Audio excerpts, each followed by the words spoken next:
नमस्कार साथियों, मैं हूं रोहिणी पटेल और आज हम आपको पढ़ा रहे हैं बहुपद। ठीक है, पार्ट 2 है बहुपद, जिसका नाम है बहुपद। ठीक है, बहुपद का परिचय पढ़ेंगे, बहुपद क्या होता है, इसके अंदर क्या क्या चीज़ें आती है, इसके बारे में हम पढ़ेंगे। ठीक है, जैसे कि पद, पद क्या होता है ना। एक स्थान, दो स्थान, तीन स्थान, चार स्थान, इस प्रकार के जो पद होते हैं वो बहुपद होते हैं। बीजीय व्यंजक में जो पद आते हैं हमारे, ठीक है, एक समीकरण के रूप में जो आते हैं, जैसे ये लिखा है 2x² + 3x + 2, ये क्या है, ये पद हैं। ठीक है, एक पद, दो पद, तीन पद, ये पद हुए हमारे। ठीक है, बहु मतलब बहुत सारे, ये बहुत सारे हो गए, ये पद हो गए, मतलब तीन पद है ना, तो हमने लिख दिया यहाँ पर बहुपद। ठीक है, त्रिपद बोलते हैं, है ना, और तीन से ज़्यादा जो पद होते हैं उसे बहुपद बोलते हैं। ठीक है, ये सभी बहुपद की कैटेगरी में आते हैं। जैसे कि जो होता है हमारा पद, ये लिखा हमने 2x, है ना, ये पद है, एक पद है ना। ये x क्या है, x एक चर है। ठीक है, और 2 क्या है, अचर है ना, 2 क्या है, अचर। x देखो, जो चर होता है, जो चर होता है, चर मतलब x जो होता है वो क्या होता है, वो हमेशा बदलता रहता है। वो क्या, हमेशा बदलता, चेंज हो जाता है, बदलता रहता है, ऐसे लिख सकते हैं, बदलता है। ठीक है, जो अचर होता है हमारा, अचर, अचर जो हमारी संख्या होती है, जैसे यहाँ पर 2 लिखा है, 3 हो सकता है, कोई भी पूर्ण संख्या हो सकती है, जैसे कि 1 है, 2 है, 3 है, 2 लिख लेते हैं, है ना। तो ये कभी कभी नहीं बदलता। ये कैसा होता है हमारा, ये कभी नहीं बदलता। ठीक है, क्या संख्या बदल सकती है, नहीं। ये 2 है तो 2 लिखा है तो 2 ही को 2 ही लिखेंगे, 3 को 3 ही लिखेंगे, 4 को 4 ही लिखेंगे, है ना। x को हम y भी लिख सकते हैं, z भी लिख सकते हैं, ABCD भी लिख सकते हैं। मतलब कहने का हमारा तात्पर्य यह है कि जो चर होता है वो चेंज हो जाता है, और अचर जो हमारा चेंज कभी नहीं होता। जो हमारी संख्या होती है वो कभी चेंज नहीं होती है। ठीक है, ये हमने पढ़ा। ठीक है, अब हम क्या करते हैं, एक पद, एक पद, ये एक 2x क्या है, एक ही पद है। ठीक है, द्विपद क्या होते हैं, दो पद हो जाते हैं, मतलब एक स्थान दो स्थान, है ना, तो वो हमारे क्या हो जाते हैं, द्विपद हो जाते हैं। त्रिपद मतलब तीन पद हो जाते हैं, एक पद, दो पद, तीन पद, है ना, मतलब समझ रहे हो ना। 2x² + 3x + 2, ठीक है, ये क्या है, एक पद हो गया, ये दो पद हो गए, ये तीन पद हो गए, इसलिए इसका नाम हमने त्रिपद रख दिया। अगर इससे चार पद होते, पांच पद होते, छह पद होते, तो इस प्रकार के जो हमारे पद होते तो वो हमारे बहुपद कहलाते। ठीक है, यहाँ तक तो हम बता सकते हैं कि ये एक पद है ना, भले ही ये बहुपद है, लेकिन हम इसे बोल सकते हैं कि ये एक पद है। ठीक है, इसे भी हम बोल सकते हैं कि ये द्विपद है ना, इसे भी बोल सकते हैं हम त्रिपद है। लेकिन अगर चार यहाँ पर, मान लो यहाँ पर चार लिखा होता, है ना, ऐसे लिख सकते थे। अगर हमारे ये समीकरण आ जाता 2x³ प्लस, ठीक है, 3x² + 4x + 4 बराबर 0। अगर इस प्रकार से हमारा समीकरण दिया होता, इस प्रकार से हमारा बहुपद दिया होता, तो इसे हम एक पद भी नहीं बोलते, दो पद भी नहीं बोलते, तीन पद भी नहीं बोलते, चार पद भी नहीं बोलते, इसे क्या बोलते, बहुपद बोलते। ठीक है, क्योंकि अगर ये अकेला होता तो एक पद बोल देते, ये दोनों होते तो द्विपद बोल देते, अगर ये तीनों होते तो त्रिपद बोल देते, लेकिन चार अगर हो जाएं तो हम इसे डायरेक्ट बहुपद ही बोलेंगे। आई होप आपको हमारी ये बात समझ आई होगी। ठीक है, चलो आगे चलते हैं, आगे चले, चलिए आगे चलते हैं। ये हमने समझाने के लिए लिखा था, समझ में आया ना। चलिए, अब आपको समझ आया कि एक पद क्या होता है, द्विपद क्या होता है, त्रिपद क्या होता है। चलिए आगे आगे चलते हैं। आगे क्या है, बहुपद की घात के बारे में पढ़ते हैं। घात, घात समझते हो, किसी भी संख्या की पावर, इंग्लिश में क्या बोलते हो, उसे पावर, है ना। घात, बहुपद की घात, चर की सबसे बड़ी घात को बहुपद की घात कहते हैं। जैसे कि हम यहाँ पर उदाहरण देकर आपको समझाते हैं, है ना। चर की जो सबसे बड़ी घात हो, जैसे ये चर है, चर तो समझते हो ना,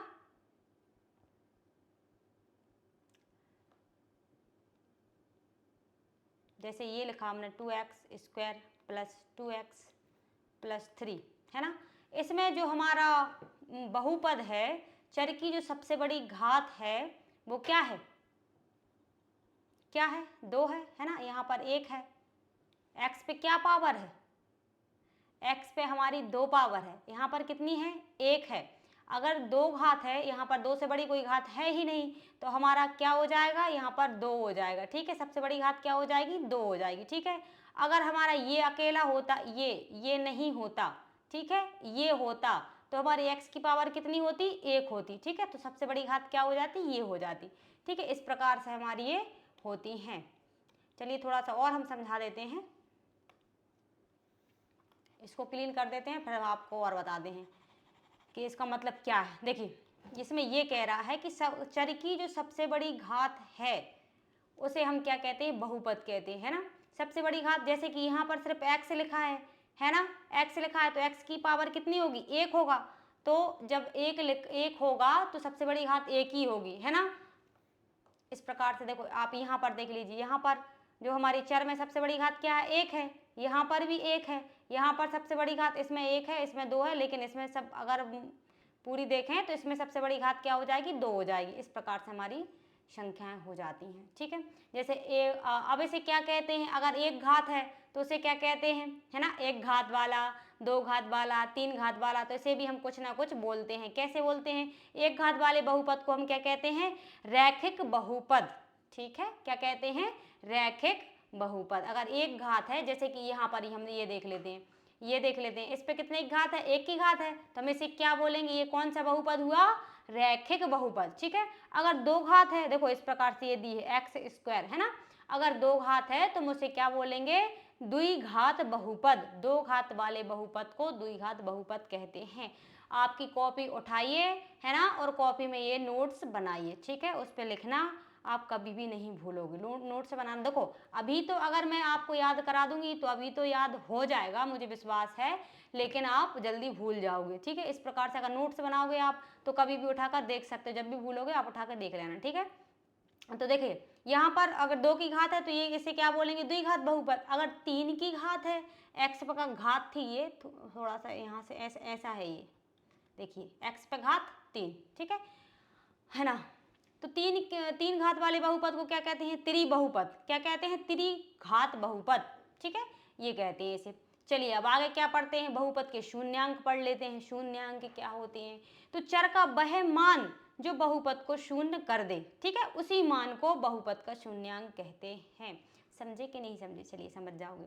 चर का वह मान, जो चर है हमारा, जैसे कि इसका ये जो मान निकलेगा, वह मान बहुपद को शून्य कर दे। मतलब जैसे अपन मान निकालते हैं ना, x बराबर 0, x बराबर 1, है ना, x बराबर 3, इस प्रकार के जो हमारे जो मान निकलते हैं तो वो हमारे क्या होते हैं, बहुपद के शून्यांक होते हैं। ठीक है, बहुपद के शून्यांक कहलाते हैं। उसी मान को हम क्या कहते हैं, बहुपद का शून्यांक। इस प्रकार से हम मान निकालेंगे। चलिए हम बता भी देते हैं आपको और अच्छे से समझ में आएगा। चलिए गाइस देखिए, जैसे कि देखो यहाँ पर लिखा है बहुपद की घात बराबर शून्यांकों की संख्या। जो बहुपद की घात होती है वह क्या होती है, शून्यांकों की संख्या होती है। कैसे होती है, जैसे यहाँ पर लिखा है 3x² + 3 बराबर 0। मतलब अगर जो हमारी चर पे कितने की घात है, 2 की घात है, तो x के मान कितने निकलेंगे, 2 निकलेंगे ना। हमारी x की पावर जो बड़ी सबसे बड़ी घात होती है वो जितनी भी होती है उतने ही हमारे x के मान निकलते हैं। x पे हो, y पे हो, z पे हो, जो भी हमारा चर दिया गया हो, क्योंकि चर तो चेंज हो जाता है, हमने ऊपर ही बताया है आपको, है ना। तो चर की जितनी भी घात होती है, 1 2 3 जितनी भी घात होती है उतने x के, y के, z के, जो भी है हमारा चर है उसके मान होंगे। यही हमने ऊपर लिखा है, बहुपद की घात बराबर शून्यांकों की संख्या। ठीक है, जैसे यहाँ पर x की घात 2 है तो हमारे x के मान कितने निकलेंगे, 2 ही निकलेंगे ना। अगर आपको नहीं समझ में आ रहा तो हम थोड़ा सा यहाँ पर बता देते हैं आपको। जैसे कि यहाँ पर लिखा है 3x², जल्दी देख लेना, 3x² + 3 बराबर 0।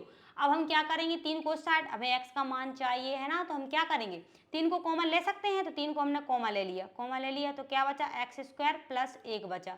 ठीक है, 1 बचा बराबर 0 हो गया। ठीक है, तो हम क्या करेंगे, अब ये 3 है, 3 हमारा क्या होता है, जो भी गुणांक में होता है तो ये क्या होता है, बटे में पहुंच जाता है। तो ये क्या हो जाएगा, x² + 1 बराबर क्या हो जाएगा, अगर 0 के बटे में 3 जाएगा तो ये तो 0 ही हो जाएगा, है ना। अगर 0 के बटे में 3 जाएगा तो वो 0 ही हो जाएगा। तो हमारा क्या बचा, x² + 1 बराबर 0। ठीक है, अब हमारे क्या करेंगे, 1 को भी हम उस साइड पहुंचा देंगे, है ना, तो x² बराबर -1। अगर देखो, अगर हम एक साइड से दूसरी साइड संख्या को ले जाते हैं तो उसका क्या करना पड़ता है, चिन्ह चेंज करना पड़ता है, चिन्ह बदलना पड़ता है। ठीक है। तो अब हमारे x की घात कितनी है, 2 है, तो हम दोनों पे वर्ग चढ़ा देंगे यहाँ पर, ठीक है। तो ये एक प्लस का हो जाएगा हमारा और एक माइनस का हो जाएगा, मतलब क्या हो जाएगा, ए से हो जाएगा हमारा, ये यहाँ पर क्या चढ़ जाएगा, ये रूट में हो जाएगा, तो ये क्या हो जाएगा, एक प्लस का हो जाएगा हमारा, एक ऐसे एक हो जाएगा ये, और एक हमारा माइनस का हो जाएगा। इस प्रकार से हमारे ये दो मान हो जाएंगे, ठीक है गाइस। चलिए अब आगे समझ लेते हैं, ये हमने समझाने के लिए आपको समझाया है। चलिए अब यहाँ पर देखिए, यहाँ पर क्या कह रहे हैं, ये बहुपद के शून्यांकों का ज्यामितीय अर्थ। अब ये तो समझ में आया ना सभी को, जो हमने ऊपर बताया है कि x कितनी मानने के लिए हमने बोला था कि x पे जो चर की जितनी भी घात होगी, जितनी भी बड़ी घात होगी, उतने ही मान इसके निकलेंगे। तो x पे घात कितने की थी, 2 की थी। जब आप आगे सवाल करोगे ना और एक्सरसाइज में जाओगे, एग्जाम्पल में जाओगे, तो फिर आपको बहुत अच्छे समझ में आएंगे, वो हम आपको आगे बताने वाले हैं। अभी हमने आपको थोड़ा सा इसका बेस बता दिया है, थोड़ा सा बेस बता दिया, समझ में आया होगा, और नहीं आया तो अभी हम अगली वीडियो में बताने वाले हैं, ठीक है गाइस। चलिए आगे चलते हैं। इसमें लिखा है बहुपद के शून्यांकों का ज्यामितीय अर्थ, ठीक है। ज्यामितीय अर्थ समझते हो ना, ज्यामिति मतलब एक ऐसे एक एक्स अक्ष होगी, एक वाई अक्ष होगी, फिर ठीक है उसका ज्यामिति शून्यांक निकालेंगे। तो इस प्रकार से हम ये करने वाले हैं। नेक्स्ट पेज पे चलते हैं, चलिए गाइस। इसमें ये देखो, इस थोड़ा सा देख लेना, इसमें ये लिखा है बहुपद के शून्यांक निकालना है, ठीक है। और वो भी काय के पी एक्स के लिए निकालें, पी एक्स के लिए निकालना है, पी बाय के लिए नहीं निकालना, पी एक्स के लिए निकालना है। तो एक्स का ध्यान रखना, ये इस चीज़ का ध्यान रखना, ठीक है गाइस। चलिए नेक्स्ट पेज पे चलते हैं।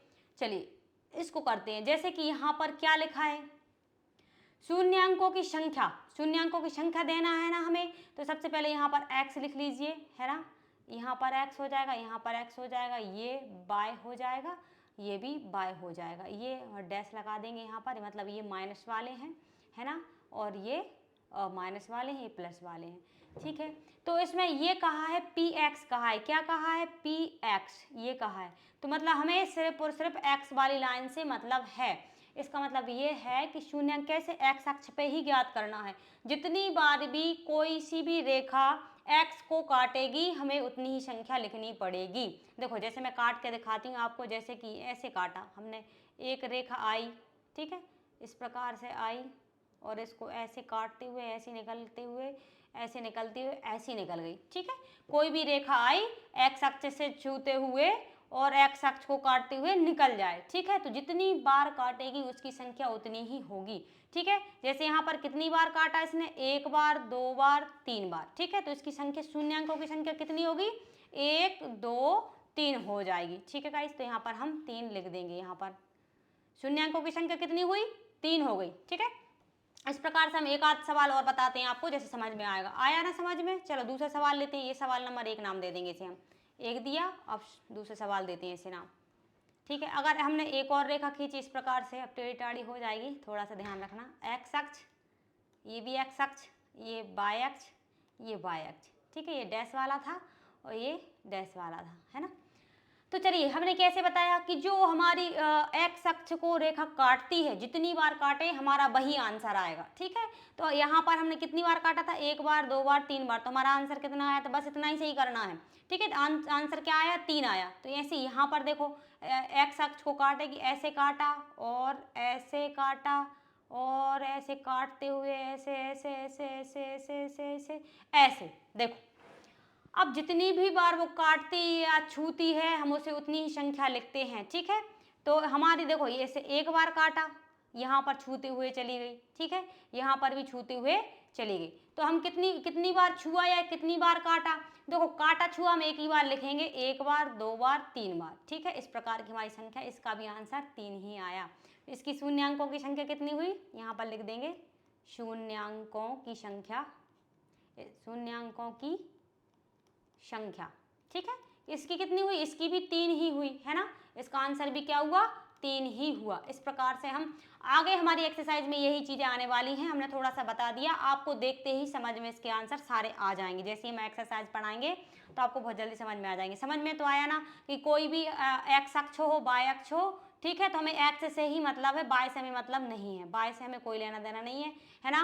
कोई भी रेखा हो वो एक्स को जितनी भी बार काटती है उतनी उसकी उतना ही उसका आंसर होता है, ठीक, उतनी उसकी शून्यांक की संख्या होगी। जैसे इसे कोई एक बार काटा है ना, 2 बार काटा, 3 बार काटा, 4 बार काटा, 5 बार काटा, तो इसका आंसर कितना आएगा? 5 ही आएगा। क्या आएगा इसका? 5 ही आएगा। एक बार काटा, 2 बार, इसको ठीक से बना देते हैं हम क्योंकि गड़बड़ सा वो लग रहा है। देखो ऐसे एक बार और हम बता देते हैं आपको, इसको भी मिटा देते हैं। चलिए एक बार अच्छे से देख लीजिए, टेढ़ा टाढ़ा बन रहा है, ये भी टेढ़ा टाढ़ा बना, उसको भी हम सही कर देंगे अभी। ऐसे काटा, एक्स अक्ष, सॉरी ये हो गया हमारा वाई अक्ष, ये एक्स अक्ष, ये एक्स अक्ष, ये वाई अक्ष, ठीक है। तो हमने क्या बताया था कि शून्यांकों की, एक्स की शून्यांकों की संख्या लिखना है, तो जितनी भी बार ये एक्स अक्ष को काटेगा उतनी उसकी, ये देखिए अब कितनी बार काटा? एक बार, 2 बार, 3 बार, 4 बार, तो हमने इसका आंसर कितना लिखा? 5 बार काटना है तो 5 बार काट दीजिए, इसमें कोई दिक्कत नहीं है। नहीं आप बोलो कि मैम आपने पहले 5 वाला, वो 5 वाला बताया था, इसको बढ़ा देते हैं, यहाँ पर इसको हटाया, थोड़ा सा और बढ़ा दो तो 5 बार हो जाएगा, नहीं तो आप खामखा परेशान हो जाओगे। इसको हम तो ये बोल रहे हैं कि जितनी बार इसे काटेंगे उतना ही उसका आंसर आएगा। एक बार और लो, ये काट दिया, एक्स अक्ष यहाँ पर कर दिया, थोड़ा सा लंबा चौड़ा हो गया है ना। तो एक बार, 2 बार, 3 बार, 4 बार, 5 बार, तो इसका आंसर कितना आएगा? ये हमारा आंसर आ गया, ठीक है, 5 बार। इसको भी थोड़ा सा ठीक से बना लेते हैं, थोड़ा देखने में अजीब सा लग रहा है, नहीं तो बना रहने दो, कोई दिक्कत नहीं है ना। देखो इसको ऐसे बना देते हैं, थोड़ा सा टेढ़ा टेढ़ा सा हो गया, सीधा सीधा बना देते हैं।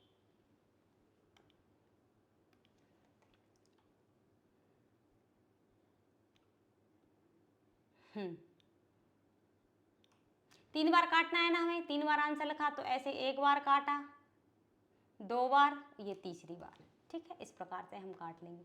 थोड़ा सा ठीक नहीं बना, कोई बात नहीं, समझ जाना आप, इसको डैश में लिख लेंगे, ठीक है। इस प्रकार से हमारी ये सवाल हो जाएंगे। चलिए नेक्स्ट सवाल पे चलते हैं। अब बहुपद में क्या पढ़ेंगे? अब बहुपद में हम शून्यांकों और उसमें संबंध, चर में संबंध पढ़ने वाले हैं, ठीक है। यहाँ पर क्या पढ़ने वाले हैं? बहुपद के शून्यांकों और चर में संबंध, ठीक है। तो ये कैसे पढ़ेंगे? द्विघात बहुपद से पढ़ेंगे। द्विघात बहुपद क्या होता है? X square plus b x plus c बराबर 0, ये हमारा द्विघात समीकरण होता है। इससे ही हम क्या निकालेंगे? शून्यांकों का योग निकालेंगे, शून्यांकों का गुणनफल निकालेंगे। योग क्या होता है यहाँ पर लिखा नहीं है, मिस्टेक हो गई है टेक्निकल प्रॉब्लम के कारण, ठीक है। लिखा तो था, मिट गया है, ठीक है। तो चलिए हम लिख लेते हैं यहाँ पर। और शून्यांकों का योग अल्फा प्लस बीटा होता है, ठीक है। आप बुक में निकाल के भी देख सकते हो, कोई दिक्कत वाली बात नहीं है। यहाँ पर शून्यांकों का गुणनफल क्या होता है? अल्फा इंटू बीटा होता है। क्या होता है? अल्फा इंटू बीटा होता है, ये होता है, ठीक है। मिट गया था इसलिए हमने उसको लिख दिया है, ठीक है। समझ में तो आया ना? चलिए ये कैसे होता है? अब आप बोलोगे ये कैसे करेंगे, तो चलिए बहुपद के शून्यांक और उसमें चर में संबंध बताना था। तो शून्यांक तो हमने अभी बताया है कि जो x के मान होते हैं वो शून्यांक होते हैं। x बराबर 1 आया, 2 आया, 3 आया, वो हमारे शून्यांक होते हैं। चर समझते, x का मान 1 है, 2 है, 3 है, ये संबंध है, ठीक है। तो अपन ये संबंध बताना है। चलेगा, जैसे इसमें एक सवाल दिया गया है तो इस प्रकार से हम समझ लेते हैं। तो देखिए अभी जैसे हमने थोड़े से अगले पेज पे बताया था कि x की जो हमारी घात होती है सबसे बड़ी, उतने ही उसके मान निकलते हैं। x पे कितने की घात है? 2 की घात है, तुम्हारे x के मान कितने निकलेंगे? 2 निकलेंगे। आ गई ना वही बात। चलिए तो हम क्या करते हैं, जो हमारा x पहला पद होता है, जो सबसे बड़ी घात होती है, उसे क्या करते हैं? अचर में गुणा करते हैं। अचर में क्या करते हैं? गुणा करते हैं। और अचर में इन पहले पद का मतलब जो हमारा एक्स स्क्वायर सबसे बड़ी घात है उसका गुणा अचर पद में करेंगे, और फिर जोड़कर घटाकर जो बीच का पद है उसमें देखेंगे कि उतना आ रहा, जोड़ने घटाने पे उतना ही आना चाहिए। तो इन दोनों का क्या करेंगे? गुणा कर देंगे। तो एक्स स्क्वायर का 10 में गुणा करेंगे तो 10x स्क्वायर आ जाएगा, ठीक है। तो हमें क्या चाहिए? गुणा करने पे कितना आना चाहिए? हमारा 10x स्क्वायर आना चाहिए, और जोड़ने घटाने पे कितना आना चाहिए? हमारा 7x आना चाहिए। तो हम इसका क्या करेंगे? गुणनखंड कर लेंगे। खंड हमने वास्तविक संख्याओं में खंड बहुत अच्छे से पढ़ा है, ठीक है। तो हम 10 का अगर हम इसके खंड करेंगे तो कैसे करेंगे? 2 से भाग लगाएंगे, 2 पंजे 10। अब हमारी ये कैसी संख्या आ गई? अभाज्य संख्या आ गई, तो 5 से ही जाएगा, 5 एकम 5, मतलब ये कितना हो गया, ये हमारा 5 दूनी 10 हो गया। तो हमें गुणा करने पर 10x² आना चाहिए और जोड़ने या घटाने देख लेंगे हम, हमें जोड़ने पे या घटाने पे हमें कितना चाहिए, 7x आना चाहिए।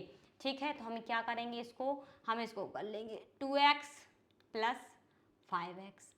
ठीक है, अगर इन दोनों को हम जोड़ेंगे तो हमारे ये क्या हो जाएगा, 7x हो जाएगा।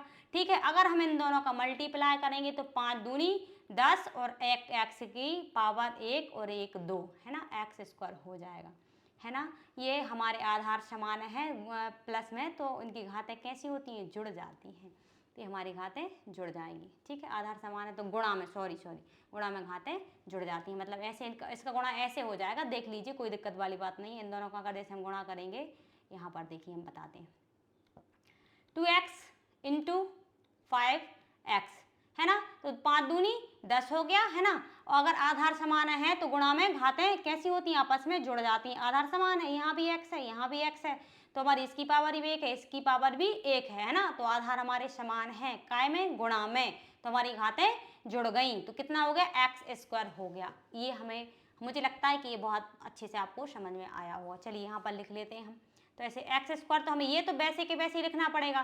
ठीक है, 10 को भी हम वैसे के वैसे, ये हमने 10 को भी वैसे के वैसे लिखा, बराबर 0 भी लिखा। क्या करते हैं हम, जो बीच का हमारा जो पद होता है, बस इसके स्थान पर हमें लिखना पड़ता है, जो हमें मटेरियल हमने ये बनाया है, इसे लिखना पड़ता है। ठीक है, इसको लिखना पड़ता है, कहाँ, बीच के स्थान पर, जो बीच के स्थान हम गोल कर देंगे और हम इसको खंड खंड के रूप में लिख लेंगे। तो हम इसको लिख लेंगे 2x + 5x, और जे प्लस लगा है तो प्लस लगा है। ठीक है, हमने कुछ भी नहीं किया, बस एक बार यहाँ पर देख लीजिए, x² वैसे के वैसे लिखा, प्लस 10x वैसे के वैसे ही लिखा, ठीक है, बराबर 0 वैसे के वैसे ही लिखा। बस हमने क्या किया, 7x के स्थान पर हमने 2x + 5x इतना सा लिख लिया है। वो भी क्यों लिखा है, क्योंकि हमें क्या करना है, जोड़ने पर हमें क्या चाहिए था, 7x चाहिए था। ठीक है, और हमें गुणा करने पर 10x² चाहिए था, 10x² चाहिए था। ठीक है, ये लिखा है ना हमने, गुणा करने पर 10x² चाहिए था, जोड़ने घटाने पर क्या चाहिए था, 7x। इस प्रकार से हमने बना लिया। कैसे बनाया, गुणनखंड करके। चलिए अब क्या करते हैं, जो समान दिखता है उसमें से कॉमन ले लेते हैं, दो दो के जोड़े बना लेते हैं, एक जोड़ा ये बनाया, एक जोड़ा ये बनाया। यहाँ से हमें x दोनों में कॉमन दिख रहा है तो हमने x को कॉमन लिया, है ना, और यहाँ क्या बचा, एक x बचा, प्लस प्लस यहाँ पर 2 बचा तो 2 लिखा, प्लस यहाँ पर प्लस है तो प्लस कॉमन लिया, यहाँ पर 5 है, यहाँ पर 10 है, मतलब 5 का भाग 10 में जा रहा है ना, एक 5 को हम उठाकर ले लेंगे। तो क्या करते हैं, जब भी हम 5 को कॉमन लेते हैं तो क्या होता है, जिस भी संख्या में जिससे भी लिया तो उससे तो गया, तो x बचा। ठीक है, भाग लगाते हैं ना, तो यहाँ पर भाग लगाएंगे, 10 में 5 का भाग लगाएंगे तो प्लस के 5 दूनी 10, 2 बार जाएगा। ठीक है, अगर हमारे ये दोनों पेयर सेम आए तो हमारा सवाल समझ जाना सही है, अगर ये दोनों डिफरेंट आएंगे तो समझ जाना कहीं ना कहीं आपसे मिस्टेक हो गई है। ठीक है, इसकी पहचान यही है, अगर ये जोड़े सेम आए हैं तो समझ जाना आपका सवाल कहीं भी गलत नहीं हुआ है। अब हम क्या करते, जैसे हमने कॉमा यहाँ पर लिया दो दो के जोड़े में, तो देखिए एक जोड़ा हमारा ये है, यहाँ तक एक जोड़ा हमारा ये है, तो इसमें भी हमें कुछ ना कुछ कॉमन दिख रहा है ना, तो हम कॉमन लेंगे यहाँ से भी, यहाँ से क्या लेंगे, x + 2 को कॉमन लिया। ठीक है, ये लिया हमने, लिया ना, तो इसमें से अगर ये चला जाएगा बाहर तो हमारा क्या बचेगा, x बचेगा, तो हमने ये x लिखा। ठीक है, प्लस प्लस लगाया, अब यहाँ पर ये भी चला गया ना हमारा, ये कॉमन लिया, तो ये दोनों कॉमन लिए तभी तो हमारा यहाँ से कॉमन लिया, जब दोनों सेम थे तभी तो हमारा कॉमन आया। ठीक है, तो कॉमन ये चला गया तो यहाँ पर क्या बचा, 5 बचा, तो ये लिखा हमने 5 बराबर 0। ठीक है, अब हमें इसमें ये पूछा गया था शून्यांकों और चर में संबंध। ठीक है, हमें शून्यांक निकाल लेना है, तो इसे x + 2 बराबर 0 के रख देंगे, एक बार इसको रख देंगे, एक बार इसको रख देंगे, x + 5 बराबर 0। तो x बराबर क्या हो जाएगा, ये 2 प्लस का है, उस साइड जाएगा तो -2 हो जाएंगे। यहाँ पर भी क्या करेंगे, x 5 इस साइड प्लस के हैं तो उस साइड जाएंगे तो ये -5 हो जाएंगे। ये हमारे मान आ गए, ये हमारे क्या आ गए, हमारे मान आ गए। ठीक है, चलिए अब आगे बात करते हैं, आगे हमें ये निकालना, संबंध बताना है। चलिए गाइस, तो हम क्या करते हैं, ये हमारा अल्फा हो गया, ये हमारा क्या हो गया, ये हमारा अल्फा हो गया, क्या हो गया, ये हमारा अल्फा, ये हमारा क्या हो गया, बीटा। हमने ये लिखा है ना, शून्यांकों का योग। ठीक है ना, शून्यांकों का योग मतलब अल्फा प्लस बीटा, तो हमारा अल्फा निकल आया, बीटा निकल आया, है ना, और माइनस ये हमारे पास, इससे हम तुलना कर देंगे इस समीकरण की, ठीक है। तो हमारा क्या चाहिए, माइनस के बी बटे ए और सी बटे ए, हमें ये चाहिए था। तो हम क्या करेंगे, इसकी इस समीकरण की तुलना इस समीकरण से कर देंगे। तो देखिए एक्स स्क्वायर ये है, तो एक्स स्क्वायर ये है ना, इसका गुणांक क्या है 1, इसका गुणांक क्या है a, तो मतलब a बराबर कितना हो जाएगा 1, ठीक है ना।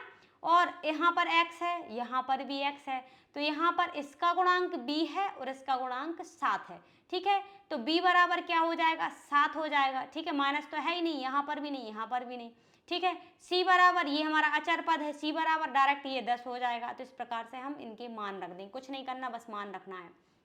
चलिए यहाँ पर लिखेंगे, यही लाइन लिख लीजिए, चाहो तो आप लिख लेना, नहीं तो कोई बात नहीं। बहुपद के शून्यांकों और चर में संबंध, ये चाहो तो लिख लो आप उठाकर लाइन, ठीक है, ऐसे लिख लो, बहुपद के शून्यांकों और चर में संबंध, चर में संबंध, इस प्रकार से हमने ये लिखा, ठीक है गाइस। इस प्रकार से लिखा, तो हमारे ये बहुपद शून्यांकों का योग, ये लिखेंगे पूरा, शून्यांकों का योग लिख लेंगे, शून्यांकों का योग, ठीक है, योग ये लिखा।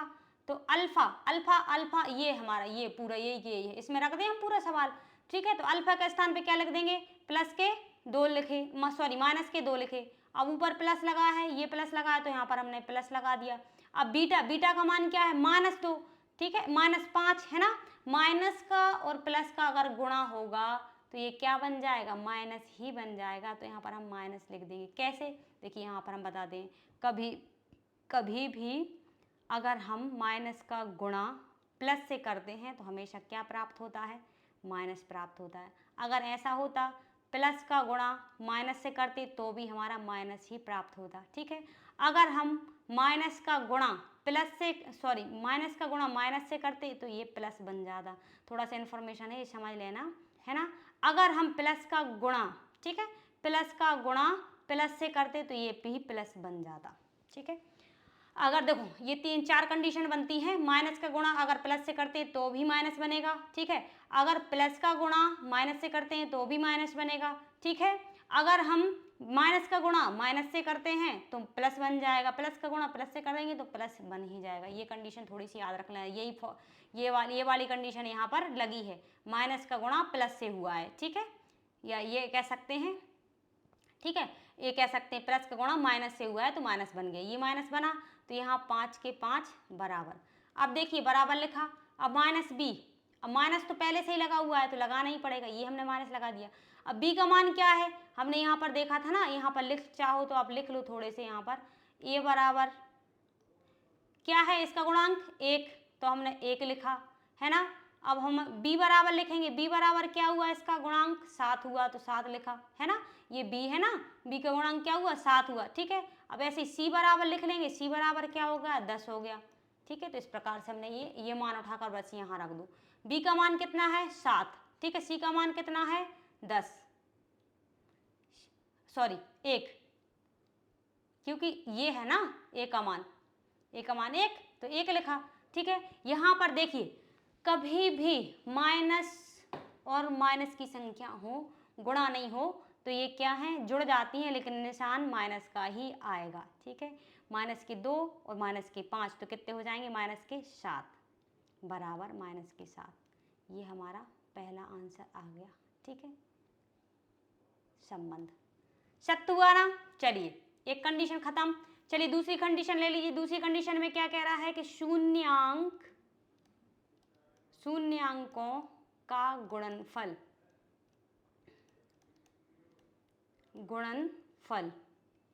शून्यांकों का गुणनफल क्या होता है, अल्फा इंटू बीटा। तो अल्फा क्या है, अभी निकाला था हमने अल्फा, ये -2 है ना, तो ये -2 है ना, इंटू और बीटा ये है, ये भी माइनस के हैं तो ये -5, तो ऐसा वाला लगा लीजिए थोड़ा सा, चाहो तो आप ये वाला ब्रैकेट, ठीक है, ये वाला लगा लीजिए। चलिए गाइस, माइनस के 2 इंटू माइनस के 5 इनका गुणा बराबर सी बटे ए। अब ये हमारा ये है, ये रखना है माइनस, सॉरी सी बटा ए रखेंगे तो सी का मान कितना है 10 और ए का मान कितना 1, तो मतलब 10 बटे 1 कर देंगे, 10 बटा 1 ये कर दे 10 बटा 1, मतलब 1 बटे में को होता है तो उसको कोई मतलब नहीं रहता है ना। चलिए यहाँ पर देखिए, जैसे कि मैंने अभी यहाँ बताया था कि माइनस का गुणा माइनस से करेंगे तो प्लस बन जाता है, ठीक है। तो ये माइनस का गुणा माइनस में होगा तो ये प्लस बन गया और 5 दूनी 10 हो गया, ठीक है। 5 दूनी 10 हो गया बराबर 10 बटे 1 है, मतलब 1 को लिखना ही नहीं, तो ये हमारा एक कंडीशन हमारी ये आ गई 10 बराबर 10, ठीक है। तो मतलब अगर हमारा ये समान, ये दोनों मतलब दोनों साइड लेफ्ट हैंड साइड और राइट हैंड साइड बराबर आ जाए तो समझ जाना हमारा सवाल सही है, उसका संबंध सही है, ठीक है। तो आई होप आपको ये सवाल समझ में आया होगा। ये प्रश्नावली 1.2 के सवाल आने वाले हैं, उसमें हम आपको बहुत अच्छे तरीके से बताएंगे। थोड़ी सी हमने ये जानकारी आपको दे दी, ये जानकारी अगर आपको समझ में आ गई तो आई होप आपको एक्सरसाइज भी बहुत अच्छी समझ में आई। चलिए गाइस, तो हम यहाँ पर हमारी क्लास रोकते हैं, मिलते हैं नेक्स्ट वीडियो में। आई होप हमारी आपको वीडियो समझ में आई हो और अच्छा लगा हो हमारा पढ़ाना, तो प्लीज़ लाइक करिए, सब्सक्राइब करिए और कमेंट सेक्शन में हमें लिखकर ज़रूर बताइए हमारी क्लास कैसी लगी आपको। चलिए अब हम एक्सरसाइज को लेकर आते हैं, उसकी तैयारी करते हैं, ठीक है, तभी तो हम आपको पढ़ा पाएंगे। जय हिंद साथियों, मिलते हैं नेक्स्ट वीडियो में।